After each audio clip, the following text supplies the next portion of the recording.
안녕하세요. 이코노미스트 홍춘욱입니다. 이번 시간에는 2018년 올해의 책 순서를 진행해 보겠습니다. 2018년에 읽은 책이 굉장히 많지만 그 가운데 그래도 제가 가장 인상적으로 읽었던 책, 다시 말해서 제 개인 기준으로 좋았던 책을 선택하는 것이니 이 책 빼고 다른 책은 나쁘다 또는 이 책 빼고 다른 책은 별 볼 없다, 이런 차원에서 받아들이지 않았으면 좋겠습니다. 시작해 볼게요. 첫 번째로 가장 기억에 남는 책, 2018년 읽은 책 중에 가장 먼저 떠오르는 책은 모두가 거짓말한다입니다. 제가 따로 한번 소개한 적도 있었던 책이었는데요.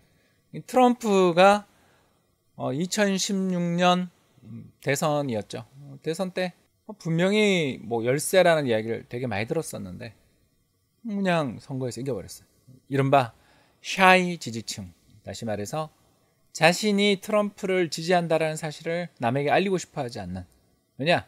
좀 부끄럽겠죠. 그러나 그런 사람들이 많이 존재한다라는 걸 모르고 설문조사를 한다면 설문조사가 엉터리가 되겠죠. 그렇죠? 이런 것처럼 사람들이 숨겨져 있는 그런 속의 생각들, 욕망들을 흥미롭게 푸른 책이고요. 특히 더 나아가서 사람을 설득할 때는 어떤 화법을 써야 되는가, 또 성공한 사람들은 어떤 지리적 특성을 지니고 있는 곳에서 살고 태어나고 자랐는가, 이런 거 등등 상당히 의미 있는 중요한 정보들을 많이 담고 있고, 또 저자가 상당히 글도 잘 써요. 2018년 읽었던 책 중에서 가장 먼저 기억나고 또 추천할 만한 책이 아니었나 싶어서 제일 먼저 한번 소개해 봤습니다. 두 번째로 소개할 책은 부의 감각입니다. 그건 유명한 교수님이죠.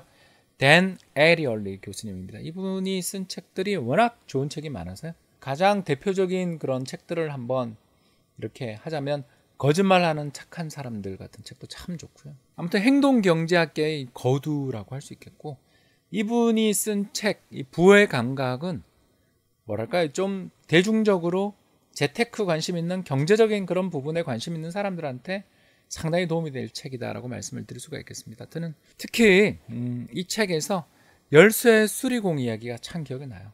사람들은 어떤 사람이 열심히 뭔가를 노력해서 시간을 많이 투입해서 안 좋은 결과를 내더라도 그 사람한테 돈을 지불하려고 한다는 거죠. 반대로 아주 짧은 시간에 능숙한 솜씨로 문제를 해결해 준 사람이 문제를 해결을 전혀 못하고 되게 시간을 많이 끈 사람하고 동일한 비용을 요구할 때는 사람들의 마음이, 이 사람은 이렇게 금방 해결했는데 이렇게 돈 주기가 아까워, 이런 생각을 한다는 거죠. 그러나 기회비용이라든가 이런 것들을 생각해 본다면 숙련된 사람에게 더 많은 임금을 지급하는 게 더 맞는 일이다라는 생각을 하게 됩니다. 아무튼 저는 열쇠 수리공 이야기, 그리고 더 나가서 미국의 리테일 업체죠, JCPenney의 경영 기법들, 이런 이야기들을 들으면서 사람들의 그 심리적 특성 또는 심리적 편향을 이해하지 못하면 정말 어렵구나, 세상 일을 이해할 수가 없구나 라는 것을 많이 느끼게 됐던 책 같습니다. 아마 제가 방금 말씀드렸던 이 두 개의 에피소드, 열쇠 수리공 이야기랑 JCPenney의 경영, 특히 마케팅 기법에 관련된 이야기는 앞으로도 상당히 오랫동안 기억에 남을 것 같다, 이렇게 말씀을 드릴 수가 있겠습니다. 2018년을 돌이켜 생각해 보면 가장 특징적인 일은 역시 트럼프랑 미 연준의 양쪽에서 공격당하면서 주식시장이 폭락한 게 증권사 근무하고 있는 이코노미스트 입장에서 가장 기억에 남는 사건이었죠. 특히 미국과 중국 간의 무역 분쟁 이슈도 크게 부각이 됐습니다. 문제는 2016년 말 트럼프가 당선될 때부터 미중 무역 분쟁 이슈는 상당히 부각됐는데요. 정작 주식시장에는 2018년 2월, 특히 6월부터 아주 강한 영향을 미쳤어요. 왜 그런가? 켄 피셔는 여러 이슈가 있을 때는 30개월 안에 경제에 정말 심각한 영향을 미치나요? 라는 질문을 던지라고 합니다. 항상 사람들이 이야기합니다. 먼 미래의 일을 가지고 와서 인구가 감소하니 나라가 망한다, 더 나아가서 이 나라의 경쟁력이 약화됐기 때문에 경제가 어려워진다 등등 굉장히 먼 이야기를 가지고서 주식시장, 당장의 주식시장을 평가하려고 노력하지만 사실 그런 요인들보다는 한 30개월 이내에 경제에 직접적 영향을 미칠 수 있다고 생각되는 요인이 부각될 때, 그때 상당히 주식시장에 영향을 미친다라는 그런 이야기를 했던 것. 즉, 먼 미래의 추상적 위험이 아니라, 그죠?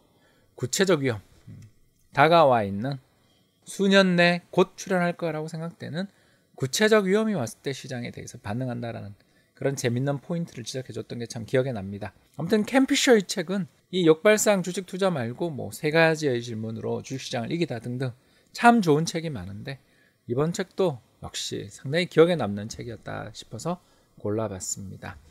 주식시장 관련해서 추천하고 싶은 또 한 권의 책은 바로 서준식 작가가 쓴 책, 다시 쓰는 주식투자 교과서라는 책인데요. 이 책은 왜 채권재기들이 주식으로 돈을 잘 벌까의 개정판인데 상당히 도움이 되는 책이라고 생각됩니다.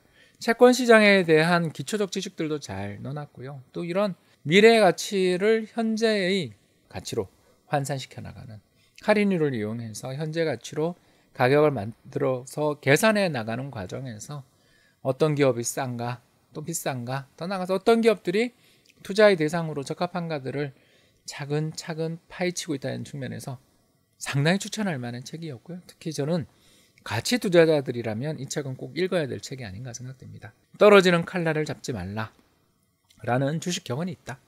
하지만 진정한 가치 투자자는 이와 반대로 떨어지는 칼날을 잡는 것으로 그간 탐색했던 종목에 매입을 시작해야 한다라는 대목은 참 많은 생각거리를 주는 상당히 의미 있는 책이 아닌가 생각돼서 추천합니다. 주식 투자 관련된 책은 이제 좀 그만하고요. 다른 분야 이야기를 한번 해보겠습니다. 제가 다른 곳에서도 한번 추천했던 책인데요. 장강명 작가의 흥미로운 르포 당선 합격 계급이라는 책이 저는 정말 재밌었습니다. 간판은 왜 중요한가? 어느 때 간판이 가장 중요한가? 이 질문을 했을 때 가게 안에 들어가서 내용물을 확인할 수 없을 때다라는 이 이야기 참 재밌었습니다. 장편 소설 같은 경우에는 정말 책을 다 읽어봐야 이 책이 정말 재밌는지 끝까지 밀도감이 있는지를 알 수 있잖아요. 그렇기 때문에 이 책 표지만 보고는 도저히 알 수가 없죠. 그러다 보니까 사람들 입장에서는 이게 유명한 작가냐, 어디 공모전에서 수상한 작가냐, 이런 것들을 알고 싶어 하고 그걸 또 띠지나 표지에 그렇게 크게 큼지막하게 선전하는 거죠. 이 이야기로부터 시작해서 각종 고시라든가 시험, 또 대학 입학 시험 등등 수많은 한국 사회에 존재하는 간판이 왜 그렇게 중요한 사람을 선택하거나 선정하거나 또는 부각시키는 수단으로 사용되는가에 대해서 이야기를 들려준다는 측면에서 상당히 의미 있는 책이 아니었나 생각됩니다.